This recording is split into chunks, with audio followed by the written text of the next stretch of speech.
I want to clear up some of the myths about having a welded diff. Now, if you don't know what a welded differential is, I'll explain it as best as I can, but essentially what you're doing when you're welding a diff is you're connecting the left and the right side wheels together so that they spin at the exact same speed. Now, what happens in a normal car, for reference, is that when you go around a corner, the wheels will spin independently, because when you go around a corner, the inside wheel is always going to spin different to the outside wheel, because the outside wheel has to travel a greater distance than the inside wheel. So you need that different rate of speed, and that's normal in most cars. So that brings up the question, why would you ever decide to weld your diff? Now, to put it plain and simple, the easy answer is skids.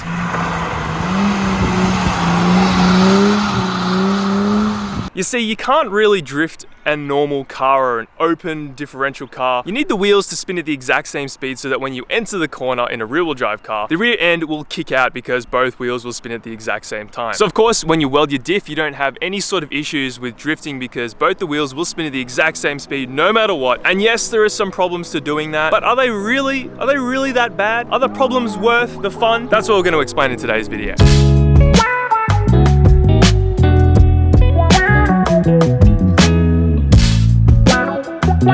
So this being my 2001 AU Falcon, it currently doesn't have a welded diff, but it has essentially what is the exact same thing. And I've decided to call it a welded diff because a lot of people know what a welded diff is and they don't know what a mini spool is. And that's what we have in this car. So disclaimer, it's not a welded diff, but it is exactly the same thing. And a lot of people know what it is, so I'm just gonna call it a welded diff. So one of the problems with having a welded diff is that because both wheels spin at the exact same rate, when you go around a corner, the wheels will sort of tend to hop, because when the outside wheel is spinning, it needs to make sure that the inside wheel is spinning at the exact same rate. So it forces the inside wheel to spin at the exact same rate, and that causes the wheel to sort of like skip and hop and make all these weird sounds. Something that I originally thought that what was going to happen with a welded diff is that it was going to make the ride extremely uncomfortable, and you could feel all the hopping and all that stuff, but you don't feel any of that. You just hear the beautiful sounds of the tires chirping.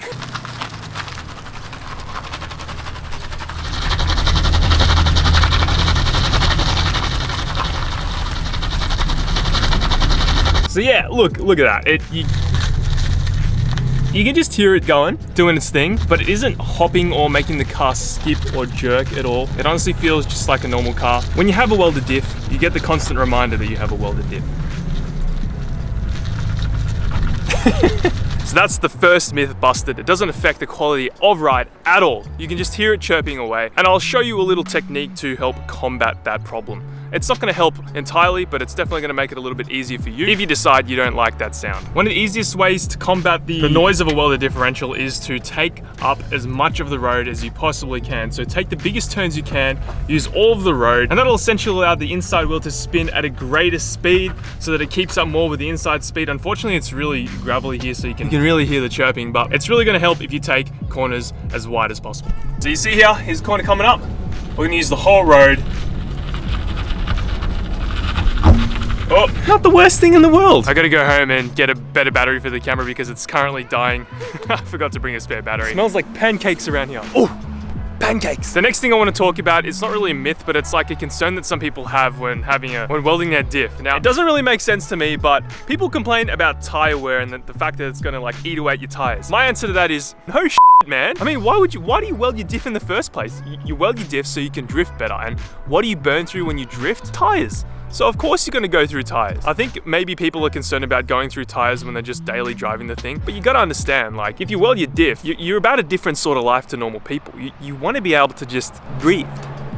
And unfortunately, some of the consequences to being a drifter boy or girl is that you're gonna go through tires. It's not a real, like, it shouldn't be like a question or upsetting thing that you have. Like, no shit, you're gonna go through tires, man. I've currently gone through like nearly half a tire, and that's because I've been having a little bit of fun, of course. I would probably go through twice the amount of tires as a normal car, if not more, because that wheel chirping really rubs away at the tire.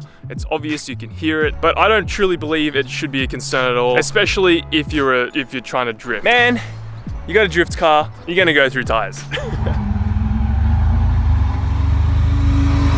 So the next myth that I want to talk about is driving in the rain. And is it really that dangerous? I don't really have anywhere else to drive right now, so I'm just gonna drive around the car park while I'm talking to you. But is it really that bad driving in the rain? Now, I will say this, you do have to be a little bit extra careful. Like you can screw up really badly and you can cause the car to tip in when you don't want it to. I look at a welded diff the same way I look at a race car. You sort of have to treat it with respect and you gotta know the limits of it. So you don't want to be sending your race car around everywhere, especially when you're not fully comfortable driving it, or you know that your race car can, you know, haul ass. You gotta be very careful driving it.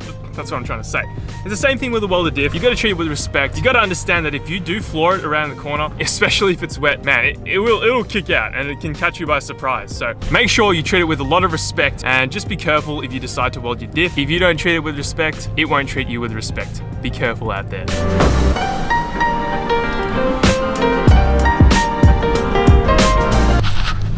Nice.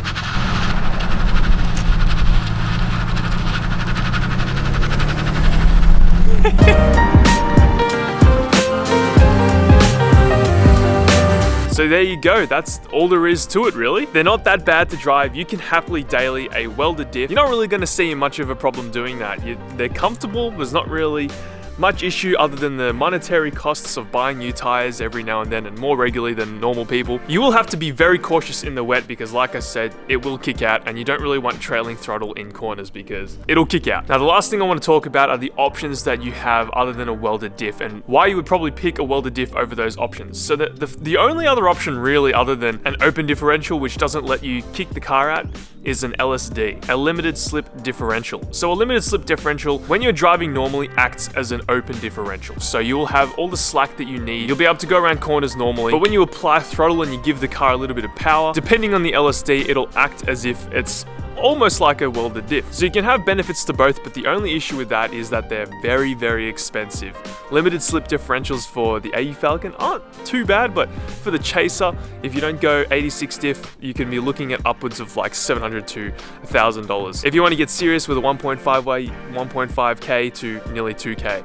So welded differentials are very cheap. You can do them for like less than $100, or you can put a mini spool in, which is also the same thing, except instead of physically welding the gears together, you're essentially just putting in a pin that connects both the left and right side together. So look into a mini spool if you haven't heard of that before, because a lot of the time you can just spool your diff with very little tools and very little costs, and you can get a car that can kick out really well. If you want to see videos on drifting, stay tuned, hit the subscribe button. We're going to drift this car and this car at some events as soon as lockdown's over. And of course, if you just want to see more content in general, check out my channel.